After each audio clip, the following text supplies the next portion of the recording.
Thomas, 15e étape du Tour de France aujourd'hui vers Carcassonne. Hier, Romain Bardet a perdu du temps dans la montée Vermande. Est-ce que le coureur français vous a déçu? Ah, déçu, non. On ne peut pas être déçu quand on voit l'Alpe d'Huez qui nous a fait en attaquant, le premier attaquant parmi les favoris.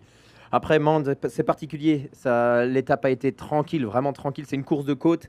C'est différent des efforts dans l'école alpestre ou pyrénéen. Donc déçu, non. Il limite la casse, il n'arrive pas très loin. J'ai envie de dire, il était plus à sa près puisqu'il était déjà à plus de 3 minutes au général. Donc s'il doit renverser le tour, ça ne se jouera pas à coup de 5-6 secondes comme il a perdu aujourd'hui. C'est pas inquiétant de le voir calé dans une montée de seulement 3 km? C'est pas rassurant, mais regardez, Chris Froome à un moment a pris quelques longueurs aussi. Romain Bardet, c'est pas ce qu'il préfère, les montées de 3 km. Il préfère quand même les efforts usants. C'est un coureur résistant, c'est un coureur de 3e semaine de Tour de France. Là, c'est presque plus des coureurs de classique qui ont apprécié cet effort.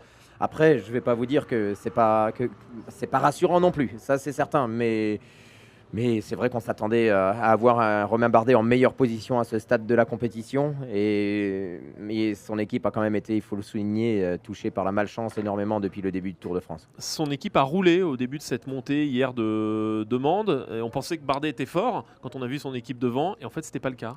Je pense que quand ils ont roulé au pied, c'était d'une part pour le placer, pour éviter les chutes et les cassures avec les autres favoris. Mais je pense en effet qu'ils avaient vraiment derrière la tête pour Romain Bardet de reprendre un peu de temps, de commencer une opération remontée.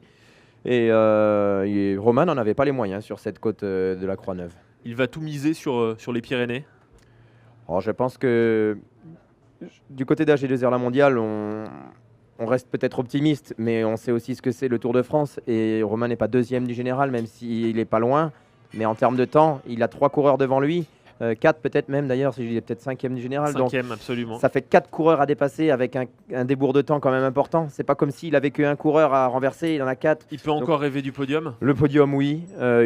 Une ou plusieurs victoires d'étape dans les Pyrénées, notamment je pense à celle qui arrive à Bagnères de Luchon, parce que c'est précédé d'une descente, un domaine dans lequel il excelle. Mais la victoire finale? La victoire finale est compromise. Après, dans le vélo, il peut toujours se passer plein de choses. Il reste 8 jours de Tour de France. Mais il faut être franc, c'est compliqué, c'est compromis pour la victoire du Tour. Merci Thomas pour cet éclairage. L'étape du jour nous conduit donc à Carcassonne.